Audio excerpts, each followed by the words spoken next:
Once upon a time, during the reign of King Charles V, the horse of Bernard de Couslan suffered from severe eczema. Legend has it that there was a small French village surrounding a magical thermal spring called La Roche-Posay. One day, the horse bathed in the purest waters and emerged from the spring with no trace of the chronic skin disease it had been suffering from. This was the birth of the skincare revolution. Once upon a time, a famous emperor, Napoleon Bonaparte, discovered the potential of the healing waters. In the early 1800s, he set out to create a thermal hospital at the source of the spring. In 1869, the area was ordained a centre for health by the French Academy for Medicine. Once upon a time, in 1904, the top dermatological thermal centre in Europe, La Roche-Posay, opened its doors, treating 8,000 patients per year. The successes of the centre led to the development of the La Roche-Posay products. With the essence of the products being the pure thermal water, La Roche-Posay strives to create better lives for those with sensitive skin, with the ultimate goal to be within every household. With the products going from strength to strength, naturally competitors were born and the market developed predominantly in France. Once upon a time, in 1931, Vichy creates the dermacosmetics market. High interest amongst a number of consumers rapidly spreads across Europe, consequently leading to the introduction of competitors. Once upon a time, skyscrapers were built and cars manufactured. Although revolutionary at its time, this transition into the modern life had its side effects. The air became polluted, having a direct effect on the skin. The exposure of UV rays from the sun causes 90% of skin damage. On top of these environmental factors, modern life came with social factors such as smoking and the introduction of processed foods, both of which also having a negative effect on the skin.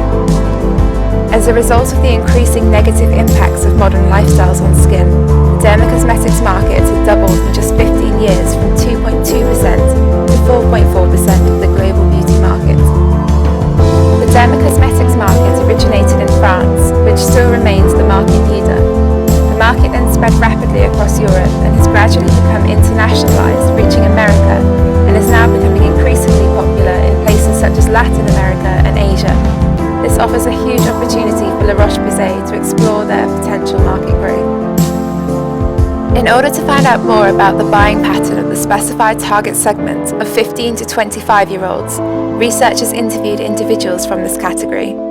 The results suggested that the awareness of La Roche-Posay is not as strong as it could be. The consumer buying behaviour shows that the price is one of the largest purchasing determining factors, and that skincare is most popularly bought in supermarkets and drugstores, as opposed to pharmacies where La Roche-Posay are currently more exposed. Once upon a time, the internet was invented, which ultimately changed the consumer's buying journey, henceforth affecting the entire world of marketing. The vast growth of technology led to the exposure of comparative information, such as pre-purchase reviews and the opportunity to find products at cheaper rates, therefore making the zero moment of truth equally as important as traditional marketing methods. Due to increased accessibility to computers and smartphones, consumers are turning to Google before purchasing their products. Google Trends shows that there has been a rise in the search of sensitive skin. However, La Roche-Posay fails to show up in the top search engine ranking. As well as the low visibility on Google, La Roche-Posay products are predominantly positioned within pharmacies, an unlikely space for 15 to 25-year-olds to shop. A potential to enhance the first moment of truth and henceforth increase exposure lies within a pop display situated in a more commonly used store by the target segment. Despite these mild changes to be improved upon, La Roche-Posay is doing well. They are present in over 60 countries and the brand has tripled its turnover with a double-digit growth in the last 10 years. It is well developed in Europe and has a huge potential of growth in the rest of the world.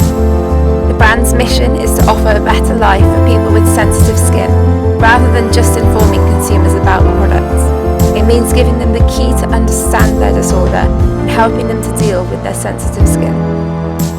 Based on our research, we've conducted a SWOT analysis of La Roche-Posay. First of all, La Roche-Posay has a long history of scientific research, which is how they develop their high-quality product portfolio. Both doctors and over 25,000 dermatologists worldwide recommend using the company products, henceforth increasing their trustworthiness. Due to their strong background, La Roche-Posay has a strong financial position, bettering their chances of reaching the 15 to 25-year-olds through the use of thorough research methods and strong digital marketing strategies. Despite these strong characteristics, La Roche-Posay has a relatively low brand awareness in some geographic regions and demographic segments. According to Likealyzer, an online social media assessment tool, the brand has a 0% engagement rate on social media, meaning that their Facebook posts are receiving no response. The consumer buying habits for the 15 to 20-year-olds and 21 to 25-year-olds varies massively. The younger segment has a lower disposable income and so is less willing to spend money on skincare. Opportunities lie within the increasing amount of healthcare-conscious consumers. Another opportunity is the increasing demand for sensitive skincare in Asia. Asia is an extremely large region, providing a huge opportunity for target marketing. With technology forever improving, it creates the ability to develop new and superior products. Finally, the threats posed to La Roche-Posay include an increasing competition and high availability of close substitute products.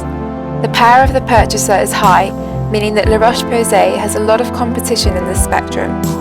La Roche-Posay are potentially creating market cannibalization. This refers to the sales being reduced of an existing product as a result of the introduction of a new product. Thereby, La Roche-Posay are not gaining new customers, just recycling their current ones.